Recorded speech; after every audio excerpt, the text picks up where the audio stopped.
In the heart of Rome stands a giant of stone and memory. The Colosseum, one of the world's most famous landmarks, is often remembered for gladiators, roaring crowds, and bloody games. But beyond the sand and spectacle lies a deeper story. A story of ambition, power, and survival across nearly 2,000 years. This is not just a tale of an arena. This is the untold history of the Roman Colosseum. When Emperor Vespasian gave the order to build what would become the Colosseum in 72 AD, it was more than an act of construction. It was a political move, a masterstroke of symbolism. Rome had just endured the chaos of Nero's reign, a time marked by excess, mistrust, and rebellion.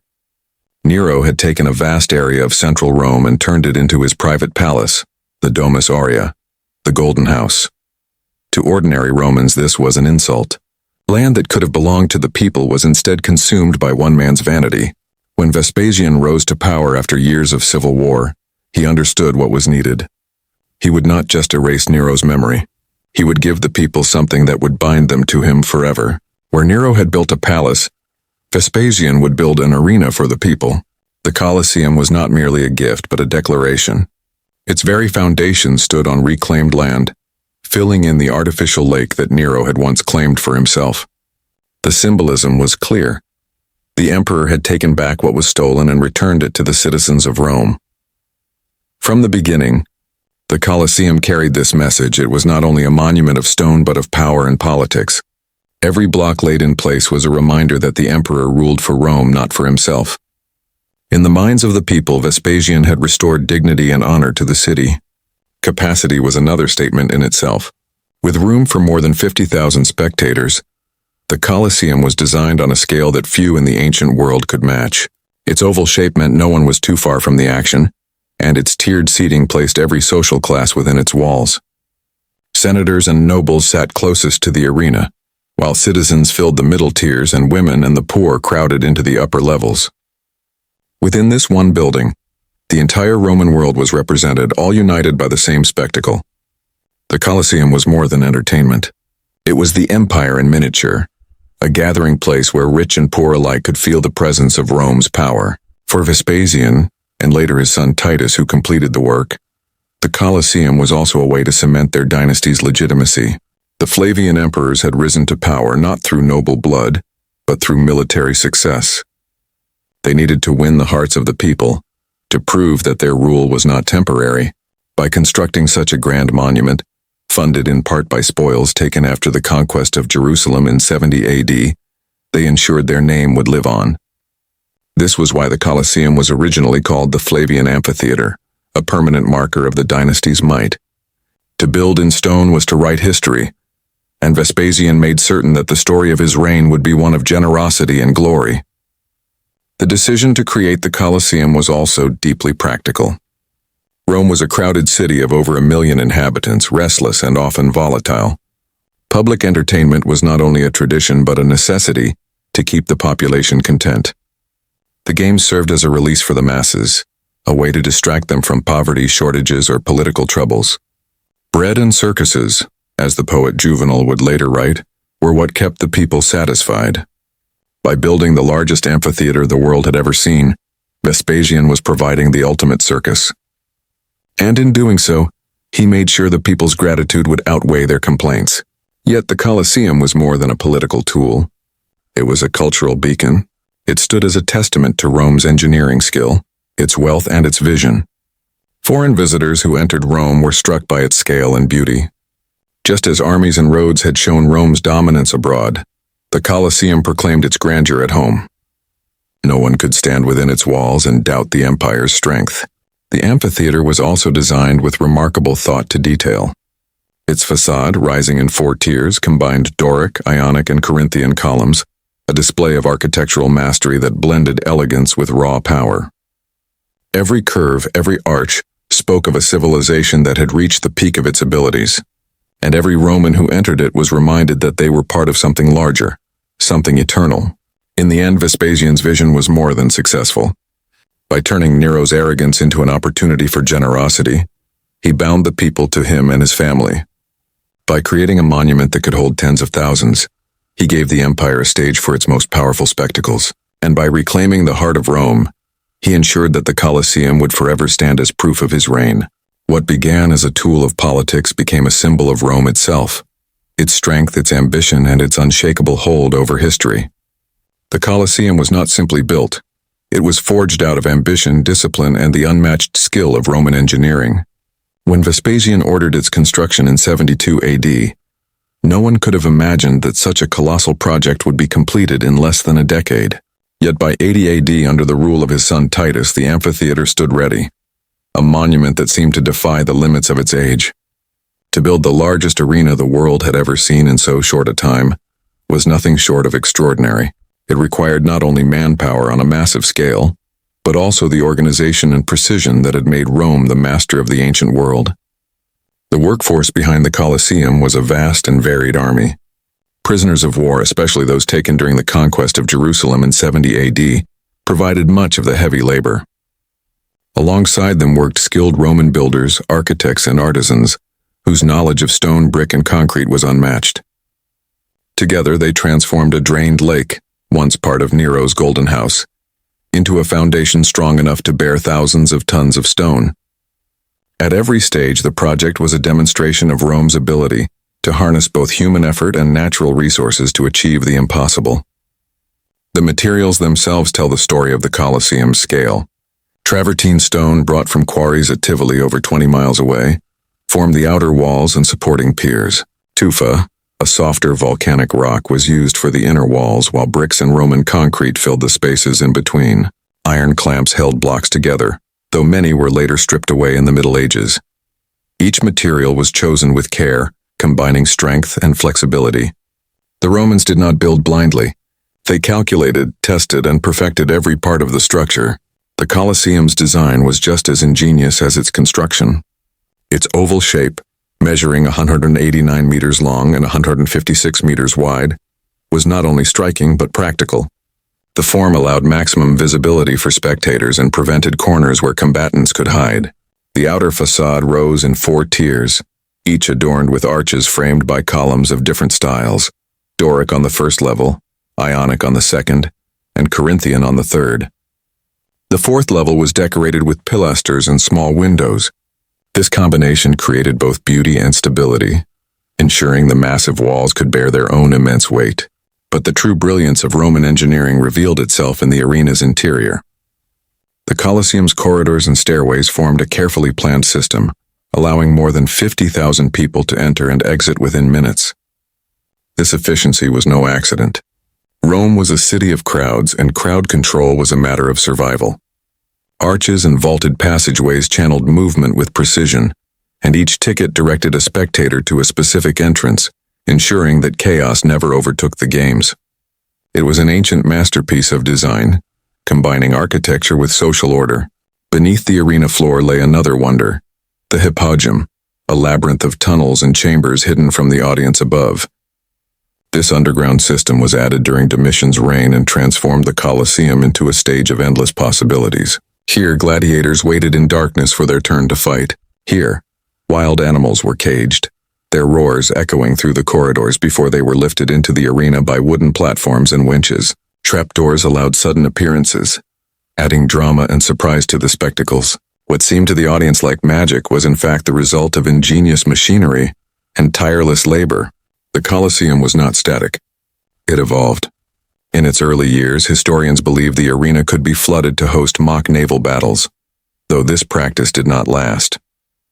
Later, as the Hippodrome expanded, the focus shifted to elaborate set pieces, mechanical lifts, and staged hunts that brought distant lands into the heart of Rome.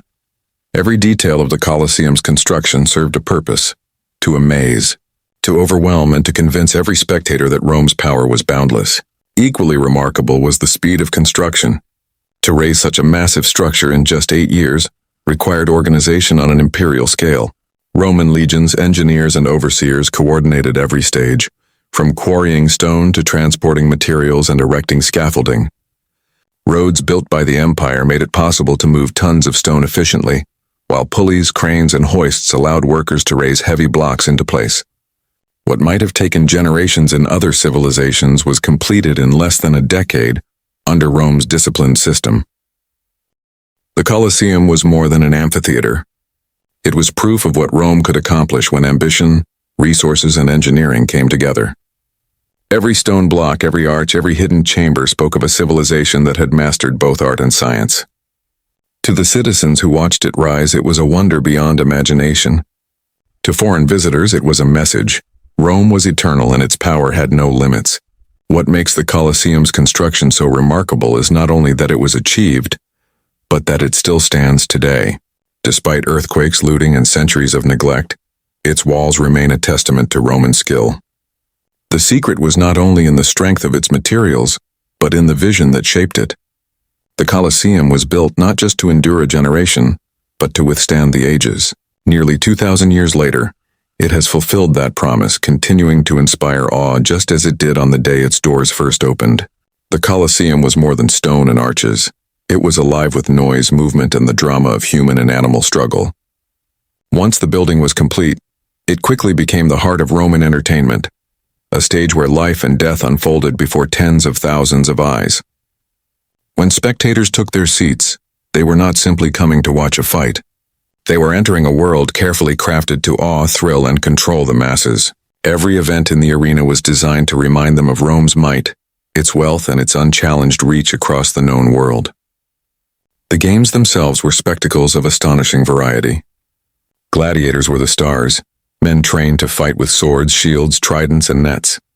Some were prisoners of war, others criminals, and a few volunteered for the chance at fame, fortune, or freedom. They lived in special schools where they trained daily, hardened by drills and strict discipline. By the time they entered the arena, they were more than men. They were performers whose lives balanced on the edge of a blade. Their battles were brutal, but they were not mindless. Each fight was staged with a sense of drama, pitting different fighting styles against one another. The heavily armed Murmillo with his large shield and short sword, the nimble Retiarius armed only with a net and trident, or the Secutor built to chase and overpower his foe. The audience roared with excitement, placing bets and shouting for their chosen fighters, as much involved in the contest as those risking their lives below. But gladiators were only one part of the spectacle. The Colosseum became a stage for venaciones, beast hunts that brought the empire's reach into full display. Lions from Africa, tigers from the east, elephants, leopards, crocodiles, even rhinos, all were transported to Rome to fight in the arena. Some were pitted against each other, others against hunters armed with spears and bows. For the citizens in the stands, these hunts were more than entertainment. They were proof that Rome could command nature itself, bending the wild creatures of distant lands to the will of the empire. Few spectacles drove home the idea of Roman power more clearly than watching exotic animals die for the amusement of the crowd. In its early years, the Colosseum even hosted naumachia, mock naval battles. Engineers flooded the arena floor, transforming it into a shallow lake where ships could maneuver and fight. Crews clashed in staged sea battles that recreated Rome's past victories. Though these water spectacles were difficult to stage and eventually abandoned, they left a lasting impression. Imagine the wonder of a crowd watching warships collide and sink in the middle of a city, all within the walls of a single building. It was nothing less than breathtaking. The spectacles were carefully timed and layered to keep the audience enthralled. A day at the Colosseum was not a single show, but a sequence of entertainments. The morning often began with beast hunts followed by public executions of criminals. Some were forced to fight to the death. Others were condemned to be torn apart by animals, their punishment serving as both justice and a warning. After a break for food, the main attraction began, the gladiatorial contest that stretched into the evening. Each moment was designed to grip the spectators, holding their attention until the very last fight. The roar of the crowd was as much a part of the spectacle as the action in the arena. Tens of thousands of voices filled the air, chanting, cheering, and sometimes jeering. The fate of a wounded gladiator could rest on their cries. With a simple gesture, the emperor could listen to the will of the crowd, thumbs up to spare a life or thumbs down to end it. Life and death became a shared decision, binding rulers and ruled together in a theater of blood. Yet beneath the violence there was purpose. These games were not held simply for pleasure. They reinforced the empire's control. The people were distracted from hardship, drawn into the excitement of the arena. The emperor appeared as the generous host, offering free entertainment on a scale unmatched anywhere in the world. Every slain beast, every victorious gladiator, every triumphant shout reminded the crowd of Rome's wealth and power, The Colosseum was propaganda in stone and sand, a tool as effective as any army or law. Still, the human side of the spectacle could not be ignored. Gladiators became celebrities, admired by women, cheered by crowds, remembered by name. Some gained fame that outlived them, celebrated on graffiti, mosaics, and even tombstones. Despite their lowly origins, they embodied courage and skill. Their lives were brutal and often short, but their stories were woven into the legend of the Colosseum. For those who entered the arena, every day was a gamble. Victory could bring glory, rewards, or even freedom. Defeat could mean death, dishonor, or the end of all hope. And for the Roman people, watching these struggles was not just entertainment. It was a reflection of their world, where courage, violence, and spectacle defined the measure of greatness. The Colosseum's arena was never just sand. It was a stage of blood and wonder, where the empire's reach was displayed, where men and beasts were sacrificed to the roar of the crowd, and where Rome reminded itself of its power. To sit in its seats was to witness not just a show, but the very essence of what it meant to be Roman. The Colosseum may be remembered today for its battles and bloodshed, but in ancient Rome it served a far greater role than entertainment. It was a stage where politics, power, and persuasion unfolded in plain sight. Every event, every gift, and every gesture within its walls was part of a carefully orchestrated performance designed to keep the people loyal and the emperor's authority unshaken. What seemed like a day of games was, in truth, a display of Rome's might and the emperor's generosity. When an emperor stepped into the Colosseum, he was not just a spectator. He was the master of ceremonies. He sat in his marble box in full view of the people, his presence reminding everyone that the games were his gift. Admission was free, funded by the state, and often accompanied by distributions of food or money. For a population that struggled with hunger and poverty, these gestures were more than kindness, they were lifelines. The emperor became not just a ruler but a provider, a figure who cared for his people while dazzling them with spectacles beyond imagination. This was no accident. It was strategy, a way to bind the loyalty of the masses to the throne. The phrase bread and circuses captures this perfectly. The citizens of Rome could endure hardships, wars, and shortages, so long as they were given food and entertainment. The Colosseum became the ultimate circus, a place where distraction and delight kept unrest at bay. By filling the arena with constant drama, hunts, executions, and gladiatorial battles, the emperors ensured the people's focus remained on the sand before them, rather than on politics or rebellion. Every cheer from the crowd was a small victory for imperial control. But the Colosseum was also a stage for Rome's wealth and reach. When lions, tigers, elephants, or crocodiles were released into the arena, the people were reminded of the empire's vast territories. These beasts had been captured in lands conquered by Rome, brought across seas and deserts to die before Roman eyes. Their presence was more than exotic entertainment. It was proof that Rome commanded the world. Each hunt was a demonstration that the empire's power extended beyond borders, that nothing was too distant or too wild to be brought to heel. The architecture of the Colosseum itself reinforced this message. Its scale was overwhelming, its design flawless. To walk through its arches was to feel the strength of the empire in stone. The efficiency of its seating and corridors, the speed with which tens of thousands could enter and exit, reflected the discipline and order of Roman society. The people could not fail to notice that this structure built for them was unlike anything else on earth. It was not only a place to watch games, but a monument to the greatness of their civilization. The performances in the arena often carried messages beyond the obvious. Elaborate reenactments of battles reminded citizens of Rome's military victories. Public executions of criminals and traitors reinforced the consequences of disobedience. Even mythological dramas staged with sets and costumes carried themes of justice, order, and Roman values. The Colosseum was a theater in every sense, one where stories of power and morality were told through action, blood, and spectacle. The emperor himself used the games as a way to shape his image. A generous ruler was remembered for lavish spectacles, while a stingy one earned the people's resentment. Titus, who opened the Colosseum in 80 AD, staged 100 days of games to mark its dedication, offering hunts, battles, and displays so extravagant that they became legendary. Such acts were not just about entertainment.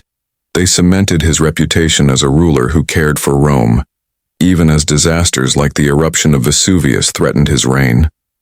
By contrast, emperors who failed to meet expectations in the arena often paid the price with their popularity. The Colosseum was unforgiving to rulers who neglected its role. At its core, the Colosseum was an instrument of propaganda. It was designed to impress, to overwhelm, and to control. The people who left its arches did so with full stomachs, entertained minds, and a renewed sense of Rome's greatness. They may not have realized it, but they had been reminded of who provided their joy and who commanded their world. The arena's blood and thunder were distractions, yes, but they were also lessons. Every lion slain, every gladiator spared or executed, every gift thrown into the crowd reinforced the same truth. The empire was strong, the emperor was generous, and Rome was eternal. In this way, the Colosseum was far more than a monument of entertainment. It was a carefully built machine of influence, one that worked as powerfully as any army. To the people, it offered escape. To the emperor, it offered loyalty. And to Rome itself, it offered a stage where empire could be performed and reaffirmed every single day. That is why the Colosseum endured as the beating heart of the city, not just as a place of games, but as the empire's greatest theater of power. As centuries passed, the Colosseum that once echoed with the roars of lions and the cheers of thousands began to change. Rome itself was transforming, and with each shift the great arena slowly lost its original purpose. The decline of the games was not sudden, but a long and gradual process shaped by the weight of history. What had been a symbol of Rome's power became a mirror of its struggles, its decay, and its resilience.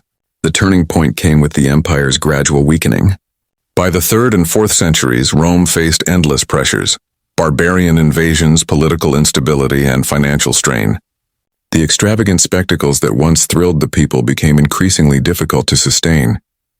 Exotic animals had to be captured and transported from distant lands, often at enormous expense, while gladiators needed constant training and care. As resources grew scarce, the lavish displays that had once been a sign of imperial generosity began to appear wasteful. The Colosseum, once filled with exotic hunts and elaborate reenactments, saw fewer and fewer such events. Another powerful force behind its decline was the rise of Christianity. As Christian influence grew across the empire, public attitudes toward the games began to change.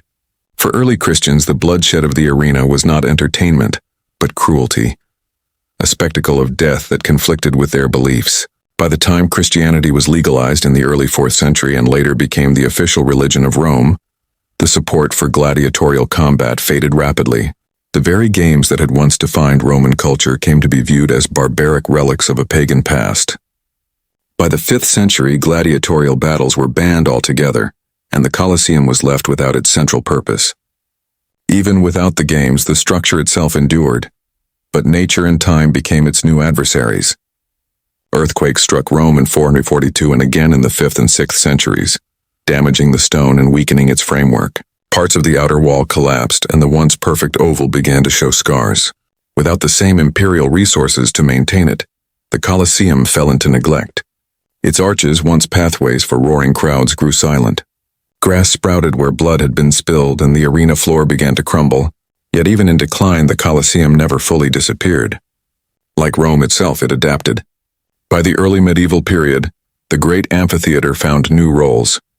It was used as housing for those who lived among its ruins, as workshops for artisans, and even as a Christian shrine. Chapels were built within its walls, transforming the arena of death into a place of devotion. For a time, parts of it were even fortified and used by noble families as a fortress. The Colosseum in this way was never abandoned. It was repurposed, woven into the changing life of the city. But one of the greatest blows to the Colosseum came not from nature or religion, but from Rome's own builders. During the Middle Ages and Renaissance, the Colosseum was treated as a convenient quarry. Its marble and stone were stripped away to construct new palaces, churches, and monuments across the city, including St. Peter's Basilica. Columns, blocks, and iron clamps were carried off, leaving the once majestic arena scarred and hollow. Each theft was a wound, yet the Colosseum endured, standing tall even as its grandeur was peeled away piece by piece. Despite these losses, the Colosseum never lost its symbolic power. Pilgrims came to see it not as a stage of blood, but as a site of Christian martyrdom, whether or not those stories were fully accurate. To them, the crumbling arena became a testament to faith overcoming cruelty, a reminder of Rome's transformation from a pagan empire to the heart of Christianity. This new identity helped preserve it, giving it meaning even in ruin. By the time the Renaissance and Enlightenment revived interest in antiquity, the Colosseum was seen as a monument worth saving. Artists, scholars, and travelers marveled at its scale and imagined the grandeur of its past. Though battered and broken, it became an icon of Rome's ancient glory. Slowly, preservation replaced plunder, and the Colosseum's ruins were recognized not as resources to be looted, but as treasures to be protected. Thus, the Colosseum's decline tells a story as dramatic as the games it once hosted. It was abandoned, damaged, and stripped, yet it refused to vanish. It changed with Rome, shifting from an arena of blood to a symbol of resilience and faith. The decay that might have erased it instead gave it new layers of meaning, transforming it into more than a monument of power. It became a survivor, carrying the memory of an empire into the future. Today, the Colosseum stands not only as a ruin of ancient Rome, but as one of the most recognizable monuments in the world. Millions of visitors walk through its arches every year, each step carrying them back nearly 2,000 years. Yet its modern story is more than tourism. It is a tale of survival, restoration, and transformation into a global symbol of both history and endurance. The Colosseum that once echoed with blood and battle now resonates with memory, culture, and reflection. From the 18th century onward, when antiquity captured the imagination of scholars and travelers, the Colosseum was no longer seen simply as a source of stone. Instead, it became an icon of Rome's ancient greatness. Artists painted its silhouette against the Roman sky. Poets wrote of its majesty, and early archaeologists began to study its architecture with growing fascination. This shift in perception was the first step in saving it from further decay. Instead of being plundered, the Colosseum became admired. Instead of being forgotten, it became a landmark. Serious preservation efforts began in the 19th century. Recognizing its cultural and historical value, popes and governments launched projects to stabilize the structure. Metal braces were added to support its weakened arches, and fallen stones were carefully catalogued and in some cases repositioned. Each intervention was an attempt not to rebuild it to its former state, but to protect what had survived the centuries. By preserving the ruin as it was, they allowed future generations to see both its greatness and its scars. These scars became part of its identity, telling the story of endurance against time, nature, and human greed. In the modern era, the Colosseum has become more than a Roman monument. It has become a universal one. It is not simply about gladiators or emperors, but about humanity's shared past. Every year, millions come from across the globe to stand where Romans once gathered, to feel the weight of history in its stones, and to imagine the lives of those who once walked its corridors. Guided tours, exhibitions, and reconstructions bring the ancient arena to life, allowing people not just to look at ruins, but to understand the world they represent. The Colosseum has also taken on powerful symbolic meaning in the present day. It is often illuminated at night in different colors to raise awareness of global causes, from the fight against capital punishment to remembrance of natural disasters. In this way, a place once associated with death has been transformed into a beacon for life and human dignity. This shift in meaning is profound. What was once a tool of imperial propaganda now serves as a stage for messages of peace and solidarity. Archaeological research continues to reveal new secrets about the Colosseum. Excavations of underground chambers have shed light on the complex systems that operated the games. Trapdoors, lifts, and hidden passages that made the spectacles possible. Modern technology has allowed scholars to reconstruct in digital form how the arena once looked in its prime. These discoveries bring us closer to the ancient world, ensuring that the Colosseum is not just a relic but an active source of knowledge. At the same time, the Colosseum faces new challenges. Pollution, climate change, and the sheer weight of millions of visitors put constant pressure on its structure. Ongoing restoration projects are essential to its survival. Italian authorities, supported by international organizations, invest heavily in its preservation, balancing the need for public access with the duty to protect it for the future. Every stone that is cleaned, every arch that is reinforced is a step in ensuring that this monument endures for centuries to come. Yet the Colosseum's greatest power lies in what it represents beyond Rome.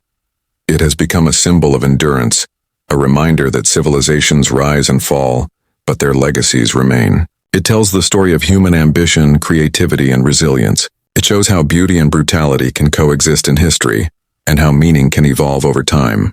What was once a theater of blood is now a stage of memory. Today, when visitors stand inside the Colosseum and gaze up at its towering arches, they do not see an empire in its prime. They see the long journey of history, the survival of stone against the odds, and the spirit of a people who built something meant to last forever. The Colosseum continues to inspire not only awe but reflection about the impermanence of power, the endurance of culture, and the shared human desire to leave a mark upon the world.